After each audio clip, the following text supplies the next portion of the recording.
اسلام چند اذانوں اور چند نمازوں اور چند تسبیحات پڑھنے کا نام نہیں ہے، اسلام نام ہے پوری زندگی کو نچھاور کر دینے کا،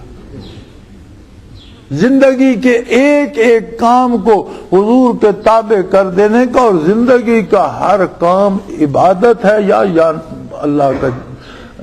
نافرمانی ہے، دو میں سے ایک بات ہے۔ زندگی کا ہر کام، ہر جملہ جو ہماری زبان سے نکلتا ہے یا عبادت ہے یا گستاخی ہے، ہر فعل جو ہم سے صادر ہوتا ہے یا عبادت ہے یا گستاخی ہے۔ تو اللہ نے اپنی معرفت کا دروازہ، خود نبی کریم صلی اللہ علیہ وسلم کی نگاہ عالی کہاں تھی؟ حضور کو عشق تھا بیت اللہ شریف سے، اور دل سے جب وہ درد اٹھتا تو چشمہ مبارک آسمان کی طرف اٹھ جاتی کہ کب وہی نازل ہوتی ہے اور بیت المقدس کی بجائے بیت الحرام کو قبلہ بنایا جاتا ہے۔ تو اللہ نے فرمایا قد نرا تقلبک وجہک فی السماء، میں آپ کے رخ مبارک کو آسمان کی طرف بار بار اٹھتے دیکھ رہا ہوں میرے محبوب، میں جانتا ہوں کہ تیرا دل چاہتا ہے کہ ہمارا قبلہ بیت اللہ، آپ کو عشق تھا بیت اللہ شریف سے۔ تو عثمان بن طلحہ کنجی بردار تھے، آپ کو خیال آیا، کہنے لگے عثمان اگر بیت اللہ کا دروازہ کھول دے تو میں اندر سے وہ بڑا بھڑک اٹھا، ناراض ہو گیا، وہ کہنے لگا آپ کو حرم میں داخلے کی اجازت کو نہیں دیتا اور آپ بیت اللہ کا دروازہ کھلوانا چاہتے ہیں۔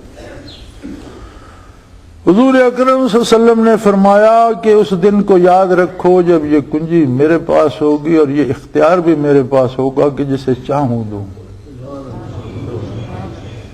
یعنی کفار کا غلبہ ہے، مکے میں رہنا دشوار ہو رہا ہے، ہجرت کی تیاریاں ہو رہی ہیں کہ یہاں سے کہیں اور چلو،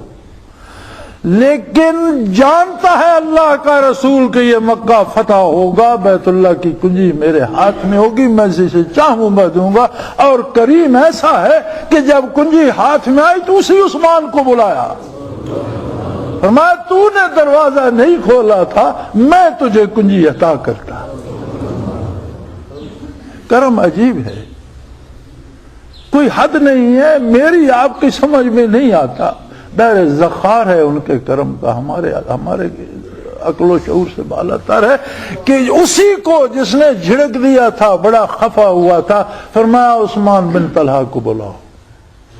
لرزتا کانپتا حاضر ہوا کہ میں نے تو دروازہ کھولنے سے انکار کر دیا تھا، آج شہر فتح ہو گیا، یہ شہر کے حاکم ہیں، اب میرے ساتھ کیا ہوگا؟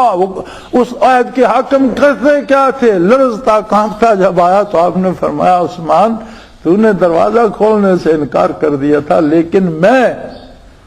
اللہ کا رسول صلی اللہ علیہ وسلم میں تجھے بیت اللہ کی کنجی عطا کرتا ہوں، یہ تیرے ہی خاندان میں رہے۔ تو اس کا مطلب یہ ہے کہ اس وقت بھی جب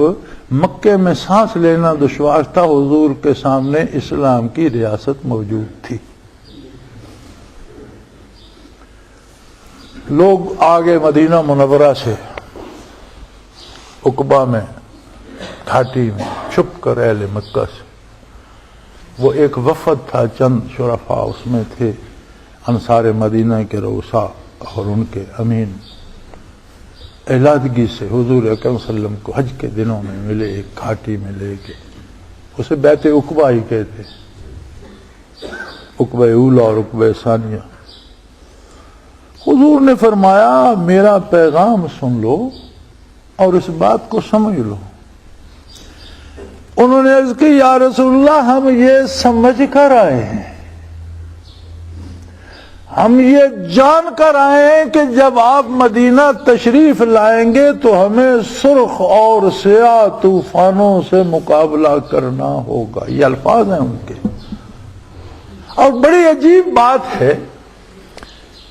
کہ بعد میں 14ویں صدی میں آ کر بھی جب بے دین طبقہ ایک اٹھا اللہ کا منکر تو انہوں نے اپنے لیے سرخ رنگ پسند کیا، اور سیاہی کفار کی تو ہے ہی۔ اس زمانے میں جو الفاظ انصار مدینہ نے استعمال کیے وہ بھی یہی تھے کہ ہم سرخ اور سیاہ آندھیوں کا مقابلہ کریں گے، اپنے جگر گوشے نچھاور کر دیں گے، مال نچھاور کر دیں گے اور آپ کی حفاظت کا حق ادا کریں گے۔ آپ مدینہ تشریف لائیں، لیکن ایک گزارش ہماری بھی ہے۔ وہ کیا؟ حضور یہ دنیا تو فتح ہو جائے گی، دیکھو کتنی دور رس نگاہ ہے، ریاست اسلامی قائم ہو جائے گی، حکم صرف اللہ کا چلے گا،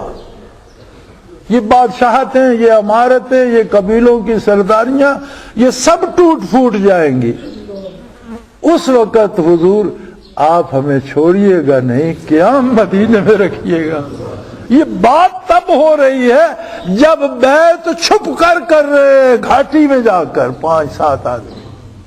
لیکن وہ سارا منظرنامہ ان کے سامنے ہے اور اس دعوت کو، لا الہ الا اللہ کو وہ سمجھ رہے ہیں۔ ہم سے اسلام کیوں نہ